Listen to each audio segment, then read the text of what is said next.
কোরআন বাদ দিয়া যখন পীরের কাছে হেদায়াতের জন্য গেছে, আল্লাহ তারে পথ হারা করে দিছে। দেওয়ানবাগ যাইয়া কত লোক ইমান হারাইছে, 18 যাইয়া পথ হারা হয়ে গেছে, মাইজবান্ডার যাইয়া ইমান হারা হয়ে গেছে, এমন হাজার হাজার আছে না নাই? পীর সাহেব সেজদা নেয়, মুরিদ সেজদা দেয়, তালে তালে হেঁটেও দেয়। ও আমার দোস্ত, কোরআন তুমি ছেড়ে দিয়েছ, কপাল তোমার পুড়েছে। প্রিয় নবী বলেছেন, মানিবতাগাল হুদা ফি গায়রিহি আদাল্লাহুল্লাহ, যে কোরআন ছেড়ে দিয়া অন্য জায়গায় হেদায়াত তালাশ করবে, আদাল্লাহুল্লাহ, আল্লাহ নিজে তাকে পথ হারা করে দেয়। হেদায়াতের জন্য কোরআন পাঠাইছি, হাদিস পাঠাইছি, এটা না ধইরা পীরের পিছনে কেন দৌড়াস? হেদায়াত কি পীরের হাতে আছে নাকি? পীরের কাছে যাওয়া জায়েজ এক শর্তে, সেটা হলো তিনি কোরআন হাদিসের ওস্তাদ, এর বাহিরে কিছুই না। উদ্দেশ্য কোরআন থেকে হাদিস থেকে হেদায়াত নেবেন। রাসূলুল্লাহ সাল্লাল্লাহু আলাইহি ওয়াসাল্লাম ১৬ লক্ষ সাহাবীর সামনে বিদায় হজের ভাষণ দিলেন। সেই ভাষণে তিনি বললেন, তোমাদের কাছে আমি দুটি জিনিস রেখে যাচ্ছি। বলেন নাই? তারাকতু ফীকুম আমরাইন লান তাদিল্লু মা তামাসসাকতুম বিহিমা কিতাবাল্লাহি ওয়া সুন্নতি। তোমরা দুইটাকে আঁকড়ায়া ধরলে পথ হারা হবা না। এখন তো দুইটা আঁকড়ায়া ধরে না, ধারে কাছেও যায় না। বাবাও কোরআন পারে না, তার বাবাও পারতো না, ছেলেও পারে না, বউও পারে না, এমন পরিবারও বাংলাদেশে আছে না নাই? বাবা হাফ প্যান্ট পরে, মাও উদিলা চলে, মা বব কাটিং চুল, পিট পেট দেখায় রাস্তায় বের হয়েছে, সাথে আছে যুবতী মেয়েটা, এটাও ধ্যাং ধ্যাং করে লাপাচ্ছে, ওড়না নাই বুকে, গায়ে নাই গেঞ্জি, গায়ে দিয়ে হাঁটে, বাবাটা হাফ প্যান্ট পরতেছে, পুরা ফ্যামিলি বের হয়েছে। তাকালে মাঝে মাঝে মনে হয় ওরা আধুনিক না, কাপড় চোপড় খুলে তারা পশু হয়ে গেছে। কোথায় যাচ্ছি আমরা দিন দিন? আল্লাহর হাবিব বললেন, দুটি জিনিস রেখে গেলাম, ধরো, আমার আল্লাহর কিতাব, আমার সুন্নাহ। এখন পরিতাপ পরিতাপ, বাংলাদেশে নতুন আহলে কোরআন নামে একটা ফিতনা সৃষ্টি হচ্ছে। যারা হাদিস মানতে রাজি হয় না, যারা বলে কোরআন যথেষ্ট, হাদিস লাগবে না, এই জাতীয় ফিতনা আসতেছে। কিয়ামতের আগে ফিতনা আসবে অন্ধকার রাতের অন্ধকারচ্ছন্নের মতো। রাসূলুল্লাহ বলেছেন, তাকুনু বাইনাস সাআ ফিতানুন কাকিতাইল লাইলিল মুজলিম। কিয়ামতের আগে অন্ধকার রাতের মতো ফিতনা আসবে। ইউসবিহু ফিহার রাজুলু মুমিনা ফায়ুমসি কাফিরা। ওই ফিতনার কারণে মানুষগুলো সকাল বেলায় মুমিন থাকবে, সন্ধ্যা বেলায় কাফের হয়ে যাবে। নতুন ফিতনার নাম আহলে কোরআন ফিতনা। বলতেছে হাদিস লাগবে না, কোরআন নাকি যথেষ্ট।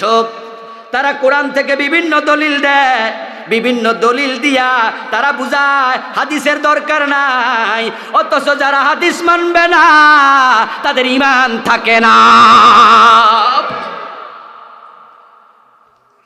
যারা হাদিস অস্বীকার করছে, লোকগুলো কাফের হয়ে যাচ্ছে, বড় ফিতনা আসতেছে। আমার বন্ধু, কেন কাফের হয়? কারণ হলো কোরআনে আছে, মা তাকুমুর রাসূলু ফাখুদুহু ওয়া মা নাহাকুম আনহু ফান্তাহু। আমার রাসূল যা নিয়ে এসেছেন ধরো, যা ছাড়তে বলেছেন ছাড়ো। এখন রাসূল যা বলেছেন, রাসূল যা করেছেন, এটাই তো হাদিস, ঠিক নয় কি? তো আল্লাহ আমার রাসূল যা করেছেন করো, যা ছেড়েছেন ছাড়ো। তিনি যা নিয়ে এসেছেন ধরো, যা মানা করছে তরক করো। ওরা কই হাদিসের দরকার নেই।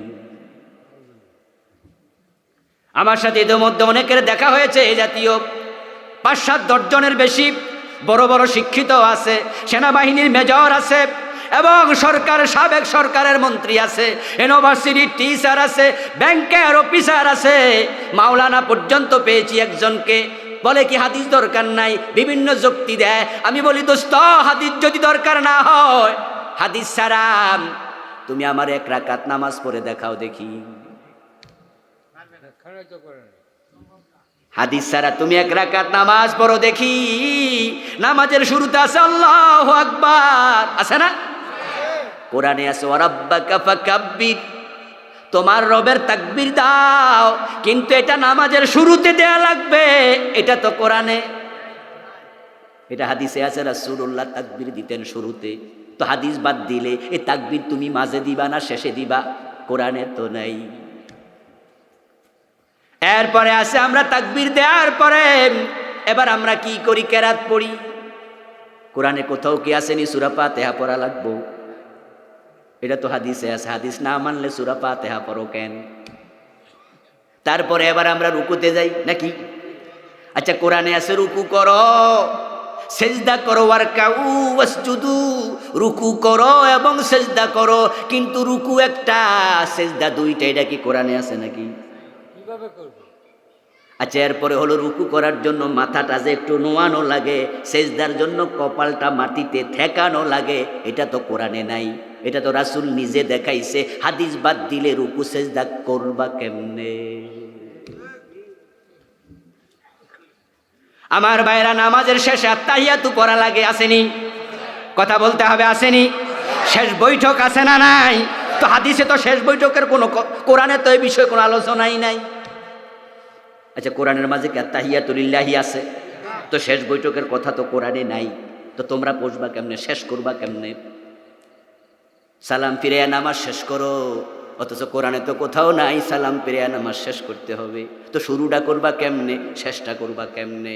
তাই যারা বলে হাদিস মানি না, তারা মূলত এমন বিভ্রান্ত হয়েছে, কয়দিন পরে তাদেরকে শয়তান বলবে বলো ইসলামও মানি না। ও আমার ভাইরা, কোরআনে আছে যাকাত দাও, আকিমুস সালাহ ওয়া আতুজ যাকাত, যাকাত দাও। এখন যাকাত 1 লাখ টাকা কত? 2.5% দিতে হয়। 2 লাখ টাকা 2.5%, এইভাবে টোটাল সম্পদের 2.5%। এই 2.5%-এর কথা কোরআনে আছে নাকি? তো যাকাত আপনি কততে কত দেবেন, এটা তো হাদিসে ছাড়া কোরআনে নাই। তাহলে যদি কেউ বলে হাদিস মানি না, কয়দিন পরে সে বলবে যাকাত আল্লাহ যেহেতু কত দিতে হইব কয় নাই, তাই আমি দিমুই না। আমার ভাইয়েরা, কোরআনে আছে ফানকিহু মা তাবা লাকুম মিনান নিসা, তোমরা তোমাদের পছন্দসই মেয়েরে বিয়ে করো। কোরআনে আছে বিয়ে করো, কিন্তু বিয়ের মাঝে ইজাব আছে, কবুল আছে। এই কথা কি কোরআনে আছে? তো বিয়েটা করবেন কেমনে? মুরব্বী কয় মোটরসাইকেল লইয়া চলে যাইয়া মাইয়ারে পিছনে তুলা লই আইব, কারণ কোরআনে তো ইজাব কবুলের কথা নাই। তোরা তো হাদিস মানে না, বিয়াটা করব কেমনে? আমার ভাইয়েরা, কোরআন মানবে, হাদিস মানবে না, ইসলাম আর থাকে না, ইসলাম পাওয়া যাবে না। কোরআনে আছে হজ করার কথা, কিন্তু বলুন তো জিলহজের 9 তারিখ হজ, এটা কোরআনে আছে নাকি? তো এরা কয় তারিখে হজ করব? হজ করতে যাওয়ার সময় হেরাম বাঁধা লাগবে, সাদা কাপড় পরা লাগবে। এখন কোরআনে তো এগুলো নাই। আরাফার মাঠে যাওয়া লাগবে, 9 তারিখে, কোরআনে তো নাই। সুতরাং নতুন ফিতনা এসেছে। যারা হাদিস মানে না, মূলত তারা ইসলামই মানে না। আল্লাহ বলেছে কুলিন কুনতুম তুহিব্বুনাল্লাহ ফাত্তাবিউনি, ও নবী আপনি বলুন, তোমরা যদি আল্লাহকে ভালোবাসতে চাও, আল্লাহর ভালোবাসা পেতে চাও, আমাকেই অনুসরণ করো। এখন নবীর অনুসরণ করা মানেই তো হলো হাদিস মানা। তাহলে এবার আপনারা একটু আওয়াজ দিয়ে বলুন তো, হাদিস মানতে আদেশ করেছেন কে? কে বলেছেন? তো তুমি যদি বলো হাদিস মানি না, এই আয়াত অস্বীকারকারী, তোমার ঈমান শেষ। এখন আমরা সবাই হাদিস মানি, ঠিক কিনা? কিন্তু হাদিস পড়েননি, তো কি মানেন? 2-4 জন পড়েন, আলহামদুলিল্লাহ, ভালো। যারা পড়েন ধন্যবাদ। এই জন্য আপনাদের কাছে আমি অনুরোধ করে যাই, অফিসে যান, গাজীপুর থেকে ঢাকা অফিস করে এমন হাজার হাজার লোক আছে না? রাস্তাঘাটের যে অবস্থা, যাইতে লাগে 3 ঘন্টা, আইতে লাগে 6 ঘন্টা, এমন ঘটনাও ঘটে। ওই যাইতে 1 ঘন্টা, যাইতে 1 ঘন্টা বসে আছেন গাড়িতে, কোনো কাম নাই, নিজের ব্যাগের মাঝে একটা হাদিসের কিতাব নাও, কোরআনের তাফসীর নাও। আমার প্রিয় ভাই, যাওয়ার সময় 5 আয়াতের তাফসীর পড়ুন, আসার সময় 5টা হাদিস পড়ুন। মোবাইল দেখে দেখে সময় নষ্ট করবেন না, দরকার নাই।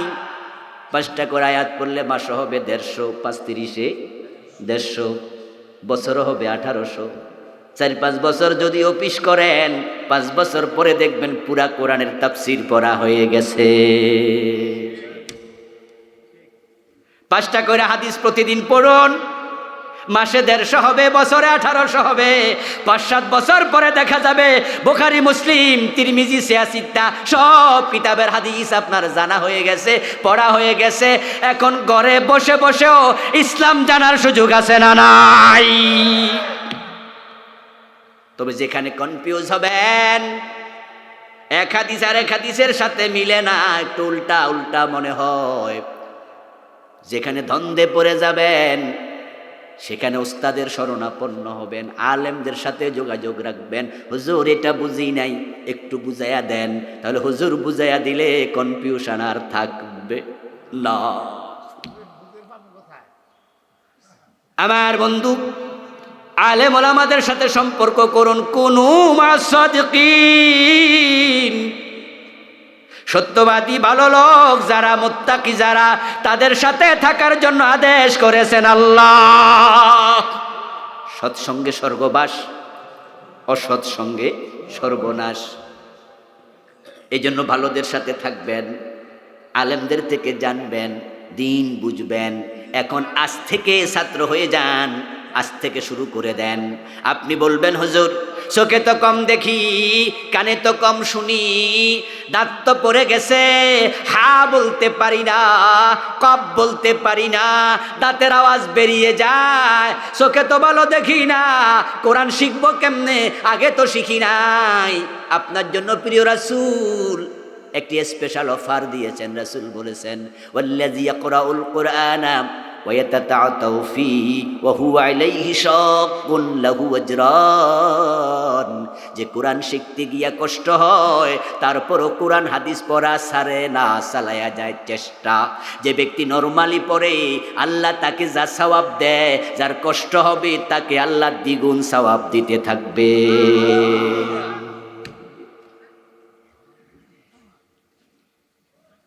মান জাহুল মাউত ওয়া হুয়া ইয়াতলুবুল ইলমা লিইহইয়া বিহিল ইসলাম ফাবাইনাহু ওয়া বাইনান নাবিয়িনা দারাজাতুন ওয়াহিদা।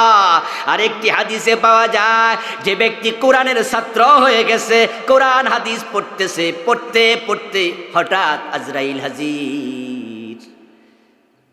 আপনি এমন দিন মরবেন যেদিন সকালেও আপনি কোরআন পড়েছেন, এমন রাতে মারা যাবেন যেই রাতে আপনি 2টা হাদিস পড়ে ঘুমাইছেন।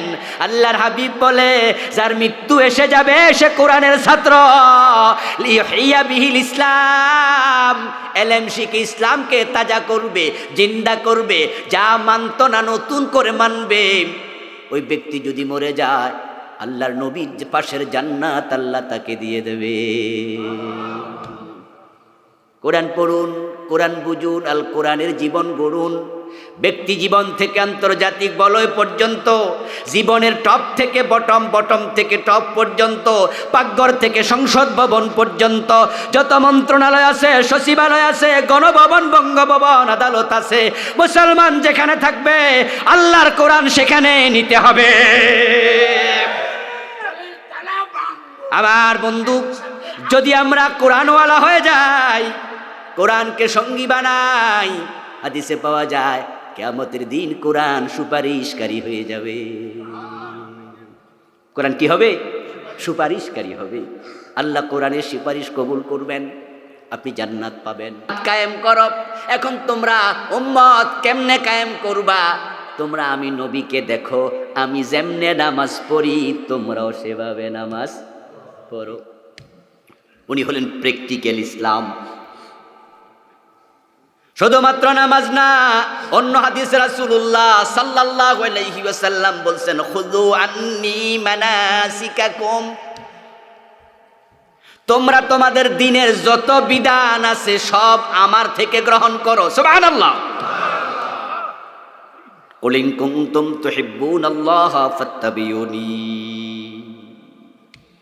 আল্লাহর ভালোবাসা পেতে চাও, আল্লাহকে ভালোবাসতে চাও, আমি নবীকে অনুসরণ করো, কারণ রাসূল হলেন জীবন্ত কোরআন। সুবহানাল্লাহ। উনি প্র্যাকটিক্যাল কোরআন। মা আয়েশা রাদিয়াল্লাহু তাআলা আনহাকে কোনো একজন প্রশ্ন করেছিলেন, ও মা আয়েশা, প্রিয় নবীর চারিত্রিক বৈশিষ্ট্য সম্পর্কে জানতে চাই। হতে পারে আল্লাহ সে বান্দা ছিলেন তাবিঈ। এই গরম লাগতেছে কিন্তু আমার। হতে পারে আল্লাহর সে বান্দা ছিলেন তাবিঈ।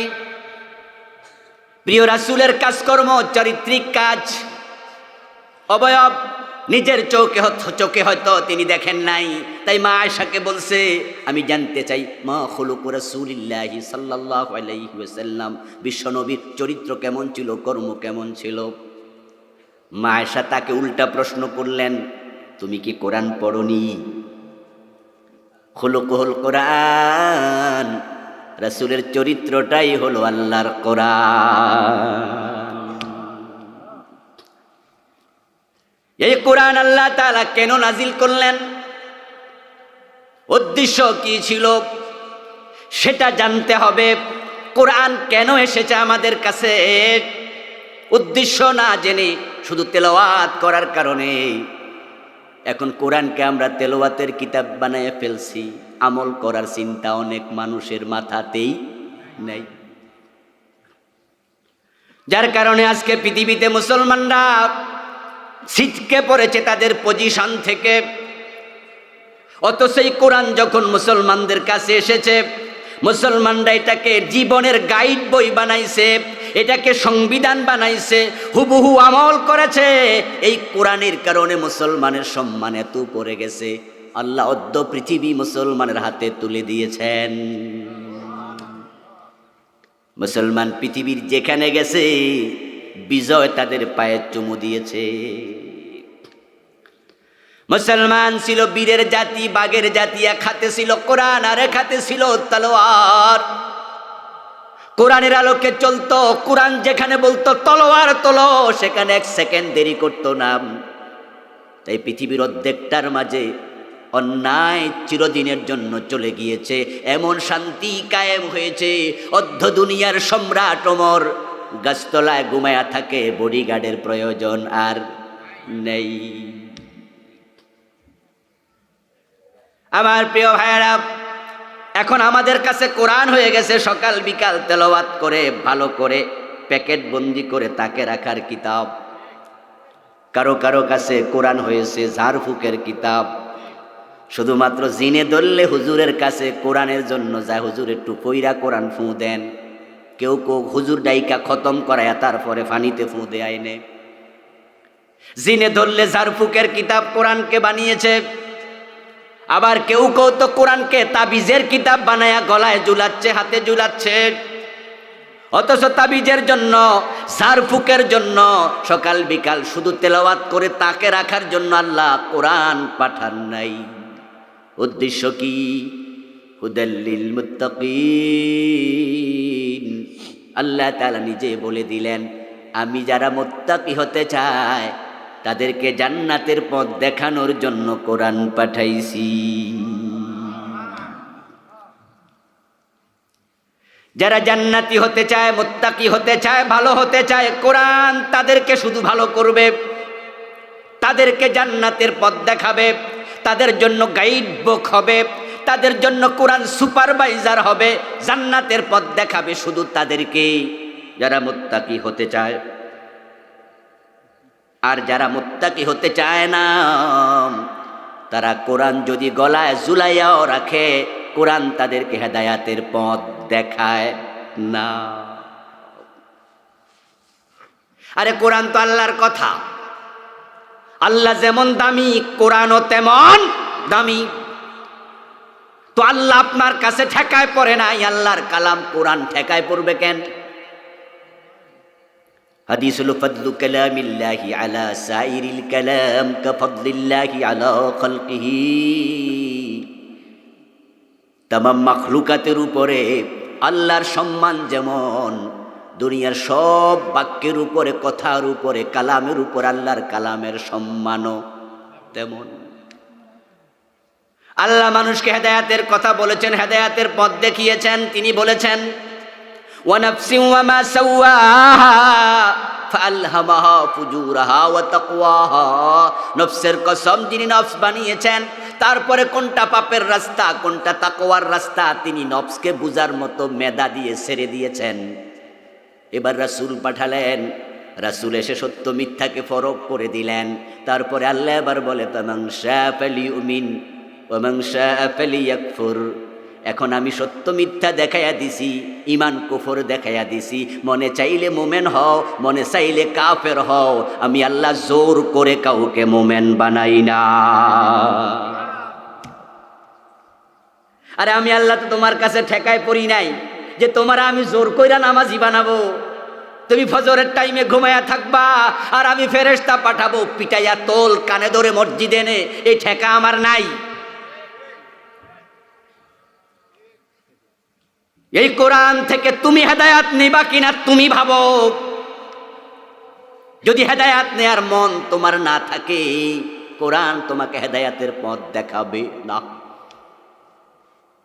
যদিও কোরআন শুধু মুত্তাকিদের জন্য আসেনি, কোরআন শুধু মুসলমানের জন্য আসেনি। আল্লাহ তাআলা বলছেন শাহরু রমাদানাল্লাযী উনজিলা ফীহিল কুরআন হুদাল লিন্নাস। রমজান মাসে কোরআন নাজিল করা হয়েছে হুদাল লিন্নাস। কোরআন হচ্ছে বিশ্ব মানবতার জন্য হেদায়াতকারী, তামাম মানুষের জন্য। এবার আপনাদের কাছে আমি একটু প্রশ্ন করি, একটু জবাব দিন। বুঝলে হিন্দু কি মানুষ না? তো কোরআন বাংলাদেশে আছে, হিন্দুও বাংলাদেশে আছে। কোরআন কি তাদেরকে হেদায়াত দিছে? কারণ হিন্দুরা তো হেদায়াত নেওয়ার জন্য কোরআনের কাছে আসে নাই। কোরআনের দোষ কি? বৌদ্ধ কি মানুষ না? কথা বলেন না কেন? বৌদ্ধরা কি মানুষ না? খ্রিস্টানরা কি মানুষ না? আচ্ছা বলুন তো, আমেরিকা দেশেও কোরআন আছে না নাই? তো আমেরিকার খ্রিস্টানরা কি হেদায়াত পেয়ে গেছে? কেন পায় নাই? কারণ তারা তো হেদায়াতের জন্য কোরআনের কাছে যায় নাই। হেদায়াতের মন লাগবে তো, নেয়া লাগবে তো। গিরিশচন্দ্র সেন এ পবিত্র কোরআন মাজিদের পূর্ণাঙ্গ বঙ্গানুবাদ করেছে। পূর্ণাঙ্গ প্রথম বঙ্গানুবাদকারী। এর আগেও বঙ্গানুবাদ করেছে মৌলানা নঈমুদ্দিন, মৌলানা আব্বাস উদ্দিন, আমিরুদ্দিন বসুনিয়া, তবে তারা করেছে আংশিক। আমি পিএইচডি করছি এ সাবজেক্ট নিয়ে, বাংলা ভাষায় তাফসীর চর্চা। বাংলা ভাষাতে কারা কোরআন ফার্স্ট তাফসীর করেছে, অনুবাদ করেছে, এগুলো নিয়ে আমার পিএইচডি ঢাকা ইউনিভার্সিটিতে। গবেষণা করতে গিয়ে আমি দেখেছি আমিরুদ্দিন বসুনিয়া, আব্বাস উদ্দিন, নঈমুদ্দিন সহ আরো কিছু আলেম ছিল যারা কেউ 2 পারা করেছে, 3 পারা করেছে, আংশিক করেছে। কিন্তু 30 পারার বঙ্গানুবাদ প্রথম করেছে এই গিরিশচন্দ্র সেন। কিন্তু হেদায়াত পায় নাই, কারণ কোরআন পড়েছে, লিখেছে, অনুবাদ করেছে, হেদায়াত নেয়ার মতো মানসিকতা তার ছিল না। আর এই দেশে কত আলেম আছে, বড় বড় আলেম আছে যারা আল্লাহর কোরআনের পৃষ্ঠা মুখস্থ পারে, ব্যাখ্যা মুখস্থ পারে, কিতাবের হাসিয়া মুখস্থ পারে। এমন 2-4 জন আলেম এখনো জীবিত আছে, আলেম হিসাবে 1 ক্লাস। কিন্তু জালেমদের সাথে আতাত করছে, তারাও কোরআন থেকে হেদায়াত নেয় নাই। দুনিয়ার হালুয়া রুটির জন্য, ভাগ বসানোর জন্য কোরআনের বিধানকে তোয়াক্কা করছে না। কোরআন আমাদেরকে হক বলতে শিখায়, না হকের বিরুদ্ধে কথা বলতে শিখায়। কিন্তু হক কথা বললে হালুয়া রুটির ভাগ পাবে না, তাই কত আলেম পর্যন্ত হক কথা বলছে না। আসাকিতু আনিল হাক্কি শায়তানুন আখরাস। আপনি যদি হক না বলে চুপ থাকেন, তাহলে আপনি হবেন বোবা শয়তান। আমার বন্ধু, কোরআন থেকে হেদায়াত নেয়ার মানসিকতা যাদের আছে, কোরআন তাদেরকে হেদায়াত দেবে।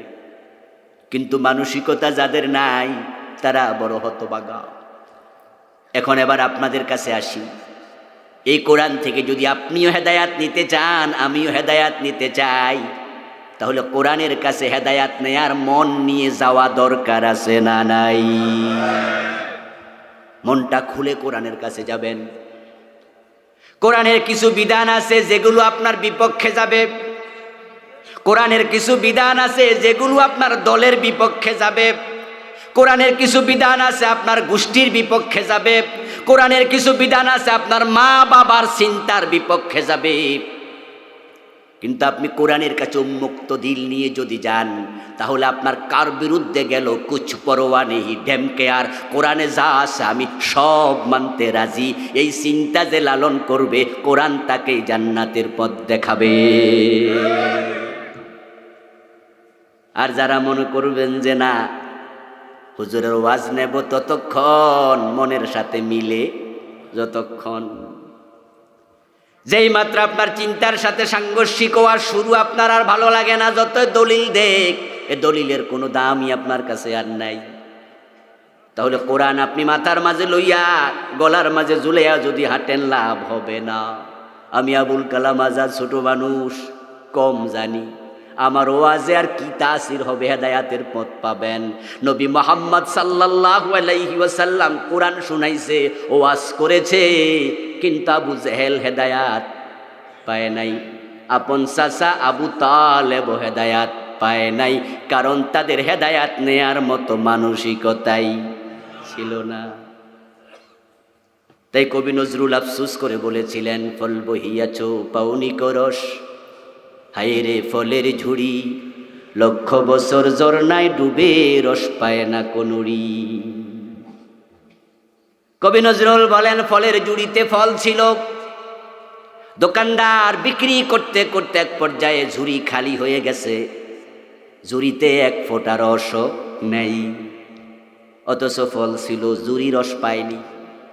নুড়ি পাথর যদি আপনি গ্লাসের মাঝে ডুবাইয়া রাখেন 3 দিন, তারপরে তুলে হাতুড়ি দিয়ে ভেঙে দেখুন তো পাথরের ভিতরে পানি কয় ফোঁটা আছে, অথচ সে পানির মাঝে 3 দিন ডুবেছিল, তার ভিতরে পানি ঢোকে নাই। ফল বহিয়াছ পাউনি করস, হায়রে ফলের ঝুড়ি, লক্ষ বছর ঝরনায় ডুবে রস পায় না কোনুরি। হেদায়েতের জন্য কোরআনের কাছে যাবেন মনটা খুলে দিয়ে, তাহলে কোরআন আপনাকে জান্নাতের পথ দেখাবে। লা রাইবা ফীহি হুদাল লিল মুত্তাকিন, এই কিতাব এসেছে মানুষকে জান্নাতের পথ দেখাতে। এমন এক যুগে এসেছিল যেই যুগে জান্নাতের পথ চেনার মতো লোক নাই। আজ থেকে 1400 বছর আগে ওই যুগের নামটাই ছিল আইয়ামে জাহিলিয়া। সব মানুষগুলো জাহালাতের মাঝে নিমজ্জিত ছিল, কিন্তু কোরআন আসার পরে তারা যখন কোরআনকে বুকে ধারণ করেছে, কোরআনকে মেনেছে। আল্লাহর নবীর এক সাহাবী বলেন, কোরআনের 10টি আয়াত নাজিল হওয়ার পরে ওই 10 আয়াতের উপরে আমল না করে আমরা পরের আয়াতগুলো মুখস্থ করতাম না। মানে কোরআন আসতে দেরি, আমল করতে তারা দেরি করত না। আর আমাদের কাছে 30 পারা আছে, এই 30 পারা কোরআনের মাঝে আছে, সুর ধরে হাত কেটে দাও, আছে না নাই? আস-সারিকু ওয়াস-সারিকাতু ফাকতাউ আইদিয়াহুমা।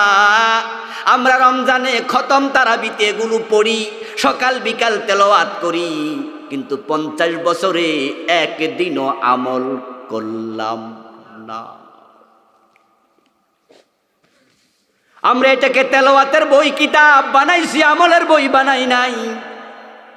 অথচ মদ যেদিন চূড়ান্ত হারাম হয়, ইন্নামাল খামরু ওয়াল মাইসির ওয়াল আনসাবু ওয়াল আজলাম রিজসুম মিন আমালিশ শাইতানি ফাজতানিবু।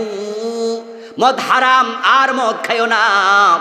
এই আয়াত যেদিন নাজিল হলো, ওই দিন মদিনার রাস্তার মাঝে মদের বন্যা বয়ে গিয়েছে।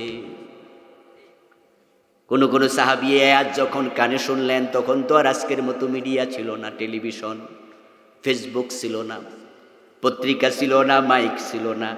তাই কয়েকজন সাহাবীকে রাসূল দায়িত্ব দিলেন, তোমরা একটু মদিনার অলিতে গলিতে যাও, বাড়িতে বাড়িতে যাও, জোরে এলান করে দাও মদ খাওয়া হারাম হয়ে গেছে। আরবের মানুষের সাথে 3টি ডব্লিউ জীবনের অবিচ্ছেদ্য অংশে পরিণত হয়েছিল। 3টি W: wine, women and war, যুদ্ধ, নারী এবং মদ। এমন ঘর ছিল না যেই ঘরে মাদক ছিল না, মদ খায় নাই এমন মানুষ হাজারের মাঝে একজন পাওয়াও কঠিন ছিল। আজকে মদ হারাম হলো, কারো হাতে গ্লাস ছিল মদের, ওই গ্লাসের মদটুকু ফেলে দিয়েছে। কানে আওয়াজের সাথে মদ খাওয়া হারাম, মুখের মাঝে মদ নিয়েছে আর গিলে নাই, মুখের টুকু ফেলে দিয়েছে।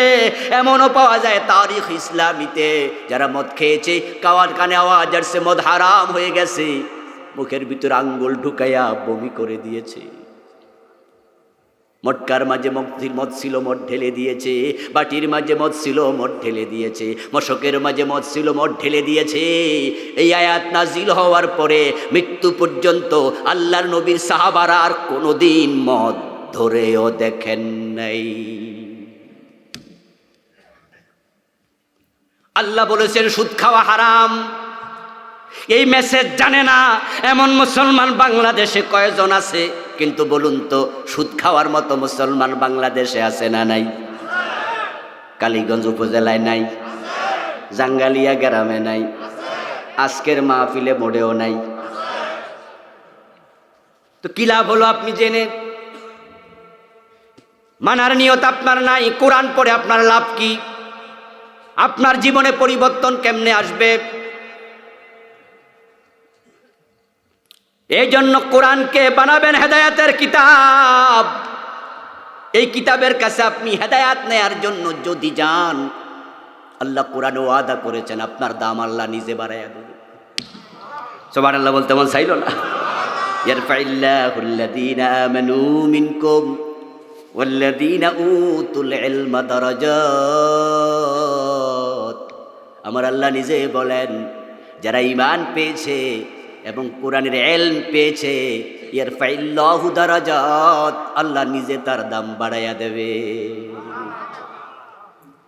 এই কিতাব এমন এক দামি কিতাব, সেটা শিখার জন্য, জানার জন্য, বুঝার জন্য, মানার জন্য যদি কোনো লোক ঘর থেকে বের হয়, আল্লাহর হাবিব বলেন কোরআনের তালেব যারা আছে, কোরআনের এলেম অনুসন্ধানকারী আছে, সে হতে পারে বাচ্চা, হতে পারে যুবক, হতে পারে বৃদ্ধ, সে যেই হোক, কোরআন শিখার জন্য যখন বের হয়, রহমতের ফেরেশতা তাদের পায়ের নিচে তাদের পাখা বিছায়া দেয়। ইন্নাল মালাইকাতা লা তাদউ আজনিহাতাহা রিদাল লিতালিবিল ইলম। ইলম শিখার জন্য বের হবেন, আল্লাহর ফেরেশতারা আপনার পায়ের নিচে পাখা বিছাবে। এই কোরআনের সাথে আপনি লেগে যাবেন। খায়রুকুম মান তাআল্লামাল কুরআনা ওয়া আল্লামাহু। রাসূলুল্লাহ বলেছেন, তোমাদের মাঝে সেই হলো সবচেয়ে সেরা যে কোরআন শিখে এবং অন্যকে কোরআন শিখায়। এখন আমরা তো সেরা হওয়ার প্রতিযোগিতা আছি। সেরা ডাক্তার হওয়া লাগবে, সেরা ইঞ্জিনিয়ার হওয়া লাগবে, সেরা ব্যবসায়ী হওয়া লাগবে, সেরা রাজনীতিবিদ হওয়া লাগবে। কিন্তু আল্লাহর চোখে সেরা মানুষ ওই কোরআনওয়ালা সেরা মানুষ হওয়ার প্রতিযোগিতা কমে গেছে।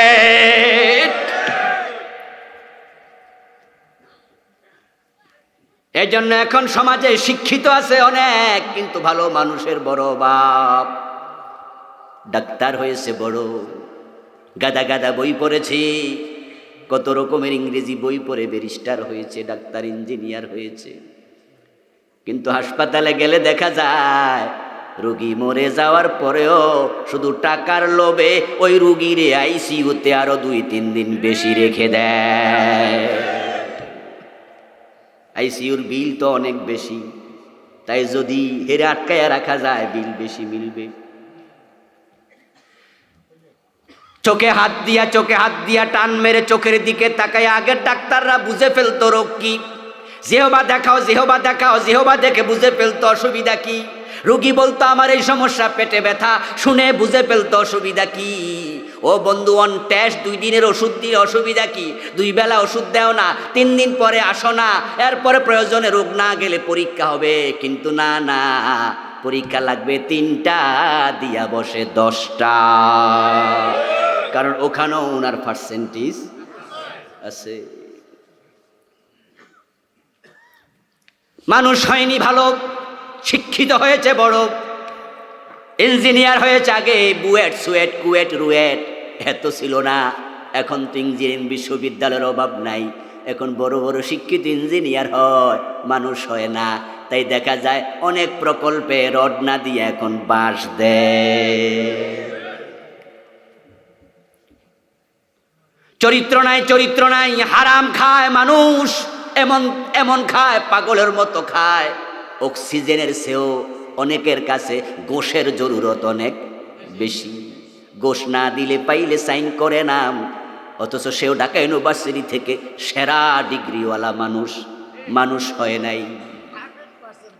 আর রাসূলুল্লাহ সাল্লাল্লাহু আলাইহি ওয়াসাল্লামের সাহাবাদের দিকে একটু তাকান, সেখানে ইঞ্জিনিয়ারিং বিশ্ববিদ্যালয়ে পাশ করা বুয়েট সুয়েটের ইঞ্জিনিয়ার ছিল না, মেডিকেলের এমবিবিএস ডাক্তার ছিল না, ইউনিভার্সিটির বড় বড় পাশ করা মাস্টার্স প্রফেসর ছিল না।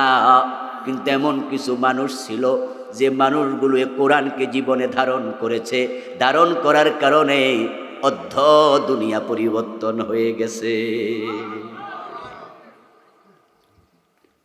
এই কিতাবের সাথে যে লাগে তার দাম বেড়ে যাবে, তার দাম বাড়ায়া দেবেন কে?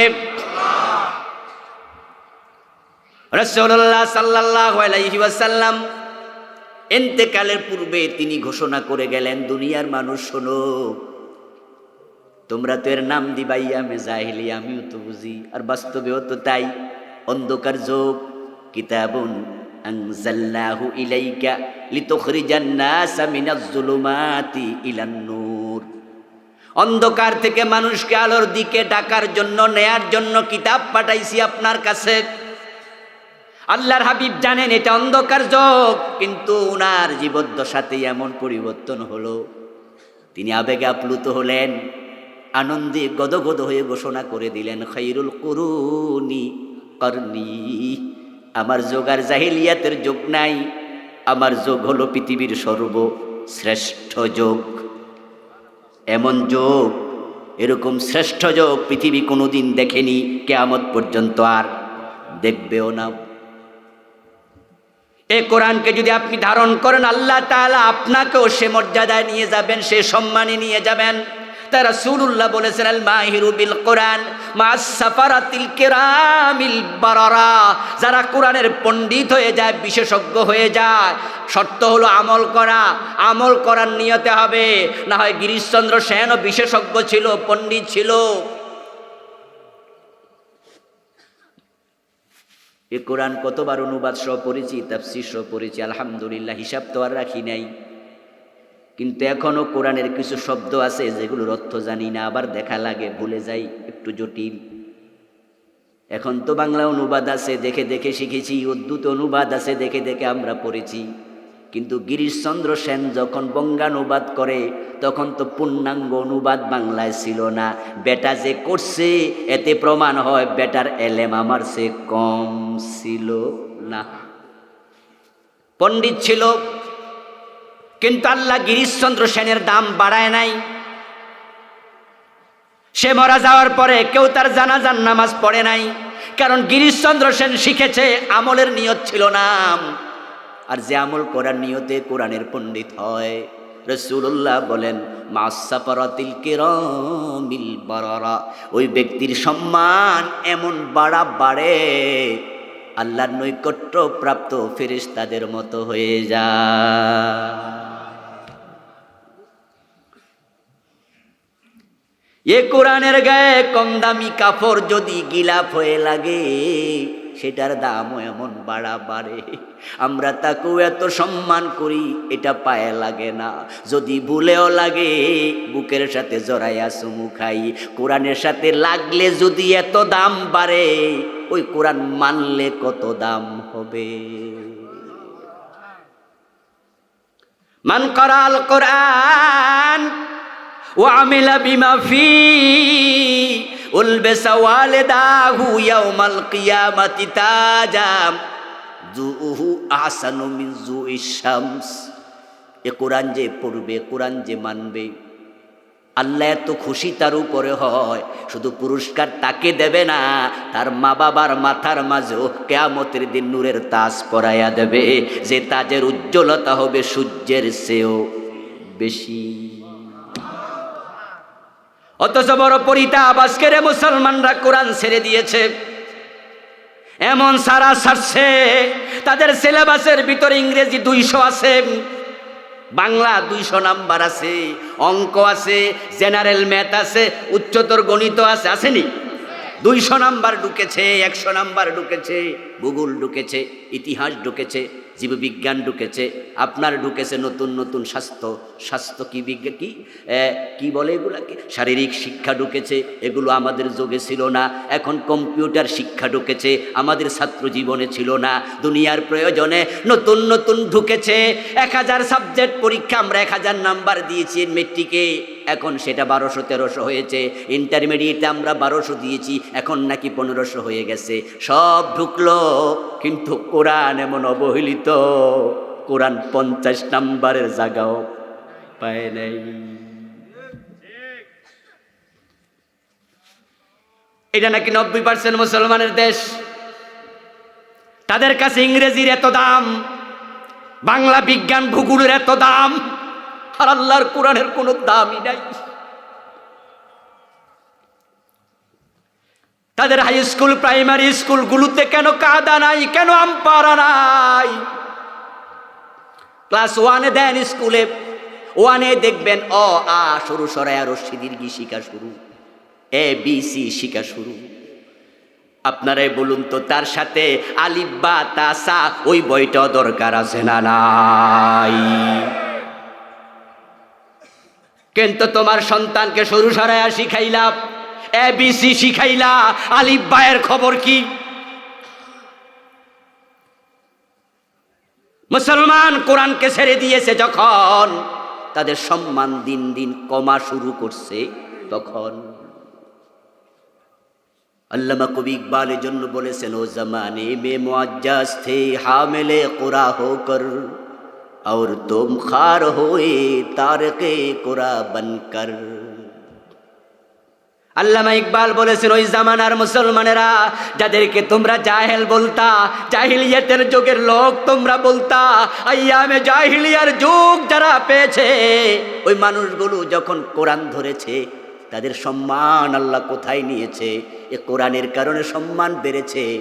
আর যখন থেকে মুসলমান কোরআন ছেড়েছে, তাদের কপাল পুড়ে গেছে। এখন এই পৃথিবীতে মুসলমানের চেয়ে কম দামি কোনো জাতি নাই। তামাম দুনিয়ার দিকে চোখ মেলেন, পৃথিবীতে জাতিগতভাবে নিধনের শিকার কোনো জাতি নাই, জাতিগতভাবে নিধন হয় কোনো জাতি নাই। তাই পৃথিবীর কোনো দেশে খ্রিস্টানদের জন্য উদ্বাস্তু শিবির নাই, পৃথিবীর কোনো দেশে ইহুদিদের জন্য উদ্বাস্তু শিবির নাই, পৃথিবীর কোনো দেশে বৌদ্ধদের জন্য উদ্বাস্তু শিবির নাই, পৃথিবীর কোনো দেশে হিন্দুদের জন্য উদ্বাস্তু শিবির নাই।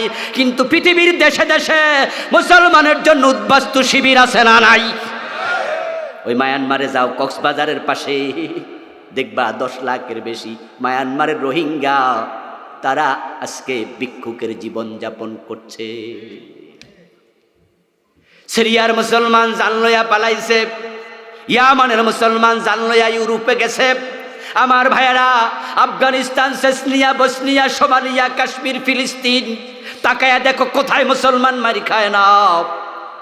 ফিলিস্তিনে এমন একটা দিন 365 দিনের মাঝে যায় না যে দিন কোনো বোন দর্শিতা হয় না, কোনো মুসলমানের রক্তে জমিন লাল হয় না। প্রতিদিন মুসলমান শহীদ হচ্ছে।